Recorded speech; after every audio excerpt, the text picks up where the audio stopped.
ముక్కోటి ఏకాదశి నాడు రెండు జరిగాయి అని చెప్తారు. ఒకటి, అమృతం పాలసముద్రంలోంచి పైకొచ్చింది.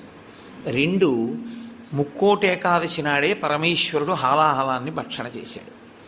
పరమేశ్వరుడు లోకం కోసం హాలాహలాన్ని భక్షించాడు కాబట్టి ఆ రోజున మేమేమీ తినకుండా ఉంటామంటారు శైవులు. అమృతాన్ని లోకం కోసం ఉత్పాదించి మహాకూర్మంగా పాలసముద్రంలో పడుకుని తన వీపు అంత ఉరుసుకుపోతున్నా దేవతలకు అమృతోత్పాదనం చేసి వాళ్ళని కాపాడి రాక్షసుల్ని మోహిని రూపంలో నిగ్రహించాడు కాబట్టి విష్ణు స్వరూపం కోసం మేము ఉపవాసం ఉంటున్నామంటారు వైష్ణవులు.